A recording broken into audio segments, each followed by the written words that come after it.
So, power of a logarithm. So, ito yung last rule na ginagamit para mag-evaluate tayo ng logarithm. Ito ay nakuha dun sa power rule ng exponent. So, kung makikita natin, yan yung mga ano.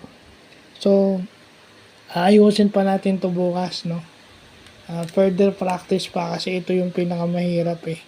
Gagawa pa ako ng marami example nito. Hindi pa to final. Magpe-further practice pa ako dito. So, pag mas mahirap, dapat magkaroon tayo ng further practice para mas maayos. Kasi pag mag-evaluate ka ng logarithm, yun eh, yung product rule, quotient rule, at saka ito yung gagamitin mo. Tsaka syempre, ito rin yung gagamitin mo mag-evaluate ng logarithmic equations na dapat pareho yung base. Na aaminin ko, nasabi ko na, I may sound a broken record, dito bokeh ako dati. So, further practice pa, hindi pa to final. So, yun lang po.